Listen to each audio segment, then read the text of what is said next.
Welcome back, everyone, to another deep dive. Today, we're going to be taking a look at a really important period in recent history, the Arab Spring. hmm That series of uprisings that swept across the Middle East and North Africa starting in 2011. And, we all remember it really made headlines. It toppled dictators, ignited these huge conflicts. But, looking back, did it really lead to any lasting change? And how did something, like social media, which we think of as pretty simple, really end up playing such a big role? Yeah, it's easy to look back and think of the Arab Spring as this, sudden explosion of unrest. But it was really the culmination of decades of discontent that had been building up under the surface. Take a look at the youth unemployment in Egypt in the years leading up to the protests. It was hovering around 25%. So basically, you had a whole generation of young people who felt like they had no future, no stake in the system. So almost like a powder keg, just waiting for a spark. Exactly. And it wasn't just the economy. You had decades of authoritarian rule suppressing dissent and, really stifling any kind of opposition. People like Ben Ali in Tunisia who had been in power for 23 years.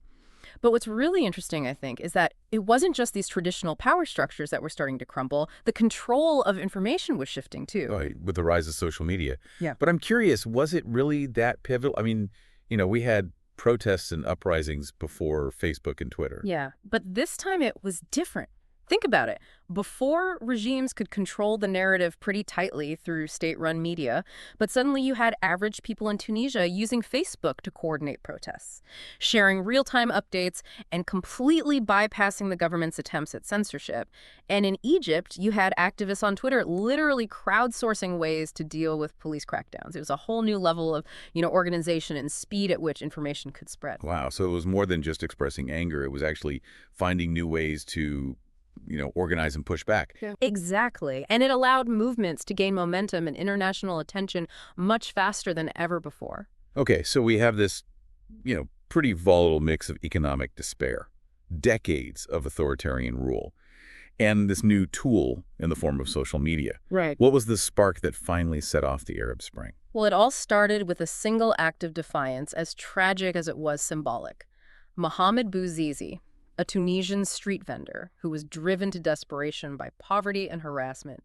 He set himself on fire in December 2010. I remember that. His self-immolation was horrific, but it really captured the world's attention in a way that I don't think anything else could have. Yeah, and within weeks, his act had sparked protests across Tunisia, forcing Ben Ali, who seemed untouchable, to flee the country after 23 years in power. That was in January 2011. Tunisia became the first domino to fall. And that really sent shockwaves across the region, right? Yeah. Suddenly it seemed like change was possible, even in places where it seemed impossible before. Absolutely. People saw that even the most entrenched regimes could be toppled, and that gave them the courage to demand change in their own countries. And nowhere was this more evident than in Egypt.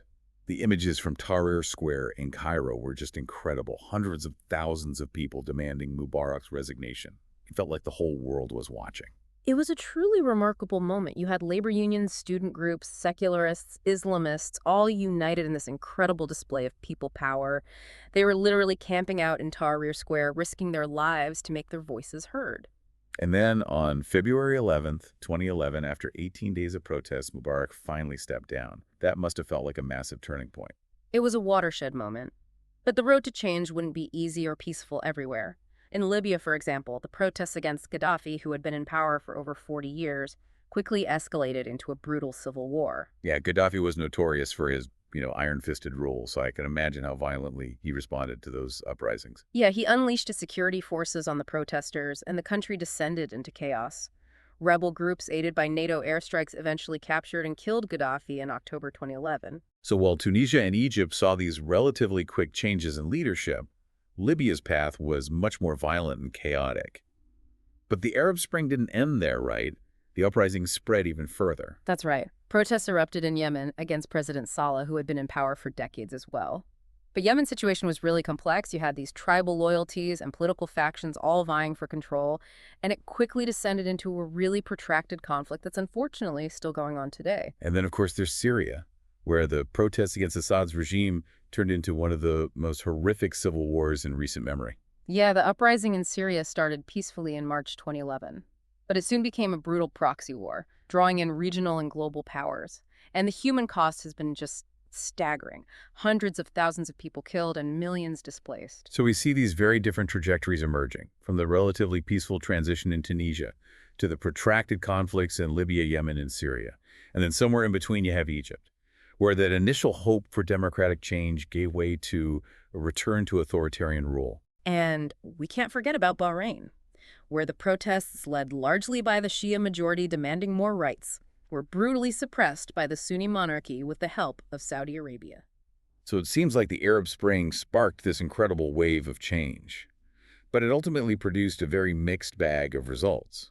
So in the next part of our deep dive, we're going to explore those outcomes in more detail, the triumphs and the tragedies, and analyze how the Arab Spring really reshaped the geopolitical landscape.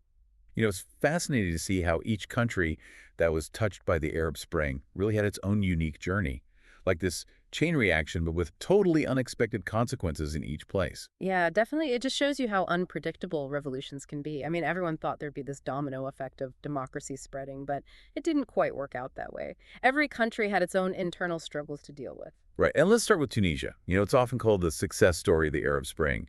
So what did they do differently? How'd they manage to transition to a more democratic system while other countries struggled so much?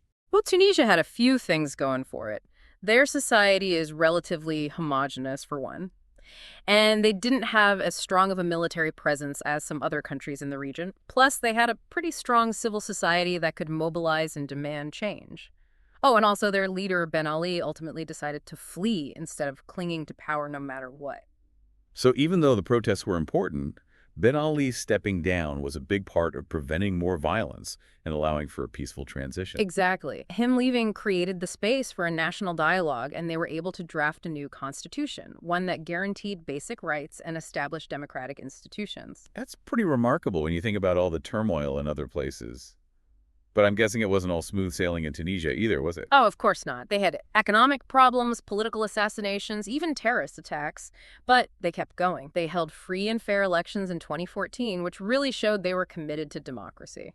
It does give you some hope seeing a country go through those challenges and come out on the other side with a more democratic system. Yeah, Tunisia's journey is definitely inspiring. But it's important not to get carried away. They still have big problems to tackle, like corruption, unemployment, and inequality. It reminds you that transitioning to a democracy isn't a one-time thing. It's a constant process of working through those issues that cause unrest in the first place. Absolutely. Now, Egypt is a totally different story. After Mubarak's dramatic fall from power, there was so much optimism. This whole nation wanted democracy after decades of authoritarian rule. Yeah, but it seems like that hope faded pretty quickly. What went wrong? Well, Egypt's transition was full of missteps and power struggles. The military, which was deeply ingrained in the system and had a lot of economic power, wasn't really willing to give up control. So even though they were part of getting rid of Mubarak, they weren't on board with a truly democratic Egypt. Right, and then you have the Muslim Brotherhood. They're an Islamist group that had been suppressed under Mubarak, but they emerged as a powerful political force. And they actually won the first election after the revolution in 2012. I bet the military saw that as a threat. Definitely. They were scared of the Brotherhood's influence and how they might change Egypt's politics. So in 2013, the military led by General el-Sisi staged a coup and ousted President Morsi, who was from the Muslim Brotherhood. Wow, what a blow to their new democracy. This just shows how easily revolutions can be taken over by people who want to stay in power. It's a sad truth. And under el-Sisi, Egypt has basically gone back to being authoritarian. There are widespread human rights abuses, crackdowns on anyone who disagrees, and really limited freedoms. It seems like getting rid of a dictator is just the first step. You have to actually change the systems that allowed that kind of power to exist in the first place if you want to build a democracy. You're absolutely right. And then you have Libya, Yemen, and Syria, where the Arab Spring led to long and devastating conflicts. Yeah, Libya, after Gaddafi was killed, just fell into chaos. Instead of becoming a democracy, they ended up with warring militias and different groups fighting for control. Exactly. Libya was broken up into different factions, each one trying to take over, and then foreign countries got involved, which made things even more complicated. It just goes to show that if you get rid of a longtime leader without a plan for what comes next, it can lead to violence and instability. And Syria has seen one of the most horrifying civil wars in recent history. It's awful to think about all the people who have been displaced and killed. The amount of suffering is just unimaginable. It's a tragedy, and Syria's war is a reminder that these internal uprisings can become entangled with bigger conflicts between regional and global powers. It's a complicated situation with Russia, Iran, the U.S., and other countries all trying to influence the outcome. It's a really sad situation that has left deep scars on the Syrian people and the whole region. And then there's Yemen. They're also stuck in a civil war that's being made worse by outside involvement, especially from Saudi Arabia and their allies. Yemen's conflict doesn't get as much attention as Syria's, but it's just as devastating. It really is. Millions of people are facing famine, and the humanitarian situation is terrible. It just goes to show that the effects of the Arab Spring are still being felt today, with these ongoing wars that have destroyed countries and upended countless lives. So we see this range of outcomes, from Tunisia's fragile progress to the absolute devastation in Syria, Libya, and Yemen. And then there's Egypt, where the dream of democracy turned back into authoritarian rule. What about Bahrain? It seems like we haven't heard much about them lately. Oh yeah, in Bahrain, the uprising was mostly led by the Shia majority. They wanted more political rights and an end to the discrimination they faced from the Sunni monarchy. But their protests were met with brutal force. Saudi Arabia helped the Bahraini government because they didn't want any uprisings happening close to home. So while other Arab Spring protests got different reactions, Bahrain faced a really quick and harsh crackdown. Yeah, and Bahrain is home to the U.S. Navy's Fifth Fleet, which is a really strategic location. That's probably part of why the international community didn't say much about the crackdown. So basically, geopolitical interests were more important than human rights and democracy in Bahrain. Unfortunately, that's often the case in international politics. The Arab Spring showed how those power dynamics work. National interests often come before ideas of freedom and democracy. It's a reminder that even when lots of people are demanding change, those in power will often use violence and repression to hold on to their control. It's a sad but important point. The Arab Spring started with hopes for democracy, but it also showed how strong authoritarian systems are and how far those in power are willing to go to protect themselves. And as we head into the last part of our deep dive, it's clear that the Arab Spring was about way more than just getting rid of dictators. It showed how deep inequality runs in these societies. It unleashed all these complex geopolitical forces, and it forced us to face the limits of what other countries can do to help. It's been really eye-opening to look back at the Arab Spring, all that hope and upheaval. But as we've talked about, the results were so different in each place. Some countries saw some progress while others just fell apart. So what do you think the long-term impact has been? What lessons did we learn from this moment in history? That's the million-dollar question, isn't it? The Arab Spring made us face some tough realities about how revolutions actually work, the limits of trying to promote democracy from the outside, and how complicated it is for other countries to get involved. Yeah, one thing that stood out to me is how social media went from being this force for democracy to something that could be used for bad. Oh, for sure. In the beginning of the Arab Spring, platforms like Twitter and Facebook were incredibly effective. Activists could organize protests, share information, and get around government censorship. It really felt like people had a new way to make their voices heard. But like we've seen since then, these same platforms can be used to spread lies, create division, and even encourage violence. Exactly. And it's not just authoritarian regimes using them that way. We've seen extremist groups like ISIS and even far-right movements use social media to recruit people, spread propaganda, and radicalize them. So the internet, which seemed like this space for democratic change, has turned into a battleground for controlling information. Yeah, it's a complex situation. You have to be really careful and question everything you see online. We can't just passively accept whatever we read. We have to be active, think critically about sources, check facts, and have respectful conversations even when we disagree. That's a good point. It also feels like the Arab Spring challenged what we thought we knew about how change happens. It wasn't just about getting rid of dictators.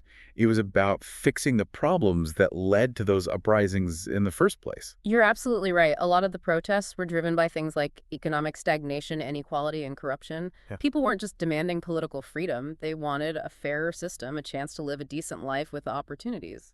So getting rid of a dictator is just the start. You have to actually address those deep-rooted problems that make people angry and desperate if you want real change. Exactly. And that takes a long-term commitment to building institutions that work for everyone, promoting economic justice, and creating a culture where human rights are respected. It reminds us that revolutions are messy and complicated. There are no easy solutions. And the Arab Spring also showed us the limits of what other countries can do to intervene. Take Libya, for example. They tried to help the rebels fighting against Gaddafi, which seemed like a good thing, but it ended up making the situation worse. Right, they helped get rid of Gaddafi, but then Libya basically collapsed. Yeah, it became a failed state with different militias fighting and extremist groups taking advantage of the chaos. It shows that military intervention, even when it's trying to help, can backfire if it doesn't address the deeper political and social problems. So looking back at the Arab Spring, what are the key lessons we can take away from it? What can we apply to the challenges we face today? Well, I think the biggest takeaway is that people have the power to demand change. The Arab Spring reminded us that even the strongest regimes can be overthrown, especially when people come together to fight for freedom and justice. It's inspiring, but it also makes you realize that these movements for change are delicate. Yeah, they can be easily manipulated or destroyed by those who want to stay in power. That's why it's so important to support democratic movements all over the world, not just with words, but with real action. By promoting fair elections, strengthening civil society, and holding those who violate human rights accountable. And like we said before, it's not just about political reforms. We have to address the underlying economic and social inequalities that lead to unrest and create an environment where extremism can thrive. Absolutely. Real change means taking a comprehensive approach that gets to the root of injustice and giving people the power to create a future that's fair and sustainable. So as we reflect on the Arab Spring more than a decade later, it's clear that it's left a complicated legacy. It was a time of incredible hope and upheaval. It showed us the power of people to rise up and demand a better world. But it also highlighted how fragile those movements can be and how difficult it is to build a just and equitable society. It's been an incredibly thought-provoking deep dive. Thanks to everyone for listening and joining us as we explore this pivotal moment in history.